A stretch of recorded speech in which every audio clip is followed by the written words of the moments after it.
My dear students and parents, this is Daniel and welcome back to our channel. Tamil Nadu medical counselling, all India quota medical counselling ரெண்டுலையுமே second ரவுண்டுக்குரிய registration அப்படிங்கிறது போயிட்டு இருக்கு. இன்னைக்கு ரொம்ப முக்கியமான ஒரு நாள் ஆல் இண்டியா கோட்டாக்கு. ஆல் இண்டியா கோட்டாவில் ஒருவேளை நீங்கள் பார்ட்டிசிபேட் பண்ணுறதாக இருந்தீங்க அப்படின்னா இன்னைக்கு மதியானம் 12 மணிக்குள்ள ரிஜிஸ்ட்ரேஷன் அப்படிங்கிறது க்ளோஸ் ஆகுது. இன்னைக்கு ஈவினிங் 4 மணிலிருந்து சாய்ஸ் லாக்கிங் அப்படிங்கிறது எனேபிள் ஆகும். ஸோ நீங்கள் ஆல்ரெடி சாய்ஸஸ்லாம் என்டர் பண்ணியிருப்பீங்க. ஒருவேளை இது வரைக்கும் ரிஜிஸ்டர் பண்ணல அப்படின்னா make sure to do it before 12 o'clock. 12 o'clock மேலே ரிஜிஸ்ட்ரேஷன் ரிஜிஸ்ட்ரேஷன் பண்ண முடியாது. ஆனால் நீங்கள் வந்து choice filling and choice locking இன்னைக்கு நைட் 11:55 வரைக்கும் நீங்கள் என்ன பண்ணிக்கலாம் அப்படின்னா பண்ணிக்கலாம். ஒரு 4 மணி 5 மணிக்கு மேலே உங்களுக்கு வந்து சாய்ஸ் லாக்கிங் அப்படிங்கிறது எனேபிள் ஆகிடும் ஆஸ் பர் த ஷெடியூல், ரிவைஸ்டு ஷெடியூல் படி. தமிழ்நாடு செகண்ட் ரவுண்டில் பார்த்தீங்க அப்படின்னா தமிழ்நாடுடைய செகண்ட் ரவுண்டுக்கும் ஆக்சுவலாக இதுக்கு முன்னாடி வந்த ரிலீஸ் அடிப்படையில் ஷெடியூல் அடிப்படையில் இன்னைக்கு தான் லாஸ்ட் டேட்டாக இருந்தது. ஆனால் அந்த டேட்டில் வந்து சேஞ்சஸ் அப்படிங்கிறது இருக்கு. நான் ரெண்டுமே உங்களுக்கு காமிக்கிறேன். இது வரைக்கும் இந்த வீடியோ லைக் பண்ணல அப்படின்னா மறக்காம வீடியோ லைக் பண்ணிடுங்க. அண்ட் சேனல் ஒரு நீங்கள் சப்ஸ்கிரைப் பண்ணாமல் இருந்தீங்க அப்படின்னா மறக்காம சேனலையும் சப்ஸ்கிரைப் பண்ணி வச்சுக்கோங்க. ஸோ தமிழ்நாடு மெடிக்கல் கவுன்சிலிங்கில் பார்த்தீங்க அப்படின்னா ஃபர்ஸ்ட் ஆல் இண்டியா கோட்டா ஒரு பார்த்தாலுமே revised UG counselling schedule second ரவுண்டினுடைய ரிஜிஸ்ட்ரேஷன் பார்த்தீங்கன்னா உங்களுக்கு இன்னைக்கு ஆக்சுவலாக நமக்கு வந்து பார்த்தீங்கன்னா 14லேருந்து 20ஆம் தேதி வரைக்கும் இது ஃபர்ஸ்ட் ரவுண்ட் இல்லைங்களா. செகண்ட் ரவுண்ட் பாருங்களேன் 13ஆம் தேதியிலேருந்து 16ஆம் தேதி வரைக்கும் டைம் கொடுத்துருந்தாங்க. So 16th 12 noon as per the Indian server time பார்த்தீங்கன்னா நமக்கு வந்து ரிஜிஸ்ட்ரேஷன் அப்படிங்கிறது க்ளோஸ் ஆகுது ஆல் இண்டியா கோட்டாவுடைய செகண்ட் ரவுண்டுக்கு. அண்ட் ரிசல்ட் வந்து 19ஆம் தேதி ரிலீஸ் பண்ண போறாங்க.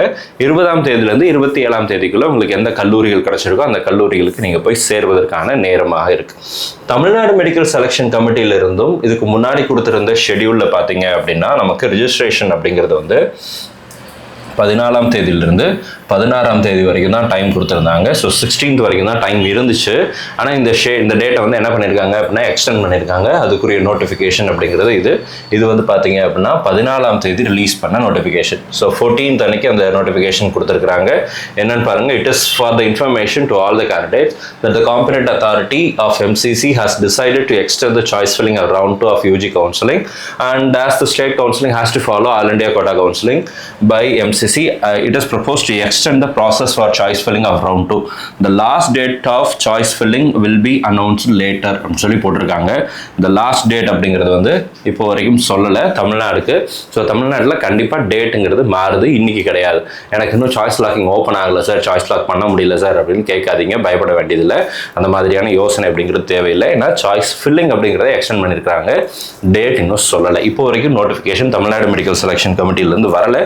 வந்ததுக்கப்புறம் நானே என்ன பண்ணுறேன் அப்படின்னா நம்முடைய சேனலில் அப்டேட் பண்ணுறேன். மெடிக்கல் கவுன்சிலிங்கில் நீங்கள் ஒரு வேளை பார்ட்டிசிபேட் பண்ணுறதாக இருக்கிறீங்க, செகண்ட் ரவுண்ட் ஆஃப் கவுன்சிலிங்கில் நீங்கள் பார்ட்டிசிபேட் பண்ணுறீங்க அப்படின்னா இந்த செகண்ட் ரவுண்டில் நிறைய பேர் நம்மக்கிட்ட ஒரு கேட்குற ஒரு காமனான கொஸ்டின், இதை நம்ம நிறைய தடவை அட்ரஸ் பண்ணியிருக்கிறோம்.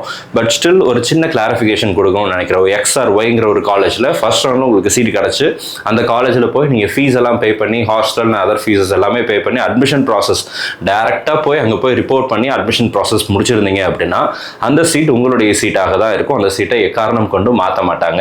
செகண்ட் ரவுண்டில் நீங்கள் தாராளமாக பார்ட்டிசிபேட் பண்ணலாம். செகண்ட் ரவுண்டில் பார்ட்டிசிபேட் பண்ணும்போது செலக்டிவாக சில காலேஜஸ் மட்டும் உங்களுக்கு எந்த காலேஜ் கிடைச்சா சேரலாம்னு நினைக்கிறீங்களோ, அது எந்த கோட்டா சீட் கிடைச்சா சேரலாம்னு நினைக்கிறீங்களோ அந்த சீட்ஸை மட்டும் நீங்கள் என்ன பண்ணுங்க அப்படின்னா ஆட் பண்ணுங்க. ஒருவேளை செகண்ட் ரவுண்டில் கிடைச்சிருச்சுன்னா அந்த கல்லூரி தான் உங்களுடைய ஃபைனல் காலேஜாக இருக்கும். ஐ மீன் அங்கே தான் நீங்கள் சேர்ந்து படிக்கிற மாதிரி இருக்கும். ஃபர்ஸ்ட் ரவுண்ட் சீட் வந்து கேன்சல் ஆகிடும். ஒருவேளை செகண்ட் ரவுண்டில் நீங்கள் போட்ட கல்லூரிகளில் சாய்ஸஸில் உங்களுக்கு எந்த விதமான சீட்டும் அலாட் ஆகலை அப்படின்னா ஃபர்ஸ்ட் ரவுண்டில் நீங்கள் ஃபீஸ் எல்லாம் பே பண்ணி ஃபீஸ் கட்டி வச்சிருந்த அந்த சீட்டு உங்களுக்கு ரீடைன் ஆகிடும். நீங்கள் அதே கல்லூரியில் படிக்கலாம். தேர்ட் ரவுண்டுக்கும் you are eligible for upgradation. நீங்கள் தேர்ட் ரவுண்ட்லையும் திரும்ப அதே மாதிரி அப்கிரேடேஷன் அப்படிங்கிறது பண்ணலாம்.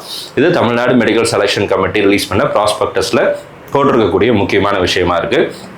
அண்ட் சார் நான் ரிஜிஸ்ட்ரேஷன் பண்ணிட்டேன், yes I want to participate இந்த கவுன்சிலிங் அப்படின்னு சொல்லி தமிழ்நாட்டில் கொடுத்துட்டேன். ஆனால் இப்போ என்னுடைய மனசு மாறிடுச்சு, நான் சாய்ஸ் ஃபில்லிங் பண்ணாமல் விட்டுட்டா என் சீட்டு பாதிக்கப்படாதுல்ல, எனக்கு ஃபர்ஸ்ட் ரவுண்டில் ஒரு சீட் கிடச்சிதாங்க, நான் ஃபீஸ் எல்லாம் கட்டி சேர்ந்துட்டேன் அப்படின்னு சில மாணவர்கள் கேட்குறாங்க. நீங்கள் ரிஜிஸ்ட்ரேஷன் மட்டும் பண்ணியிருந்தா கூட ஒன்றும் பிரச்சனை கிடையாது. சாய்ஸஸ் எதுவுமே நீங்கள் ஆட் பண்ணலை அப்படின்னா நீங்களும் பயப்பட வேண்டியதில்லை. உங்களுடைய சீட்டும் பார்த்தீங்கன்னா ஃபர்ஸ்ட் ரவுண்ட் சீட்டும் ரீடைன் ஆகிடும். நீங்கள் அதே சீட்டில் MBBS படிக்க ஆரம்பிச்சிடலாம் அல்லது BDS படிக்க ஆரம்பிச்சிடலாம். ஸோ இந்த வீடியோ உங்களுக்கு ஒரு கிளாரிட்டி கொடுத்துருக்கும்னு நினைக்கிறேன். இது தவிர வேற ஏதாவது உங்களுக்கு சந்தேகங்கள் இருந்துச்சு அப்படின்னா கீழே கமெண்ட் செக்ஷனில் டைப் பண்ணுங்க. அடுத்தடுத்த வீடியோவில் அதற்குரிய பதில்களையும் பார்க்கலாம். All the very best and thank you so much. நம்ம வீடியோ பார்க்கக்கூடிய மாணவர்கள் மற்றும் பெற்றோர்களுக்கு அவங்க விரும்பின மருத்துவ கல்லூரிகள் கிடைக்கணும்னு சொல்லி உங்களுக்கு நானும் ப்ரே பண்ணிக்கிறேன். All the very best and thank you so much.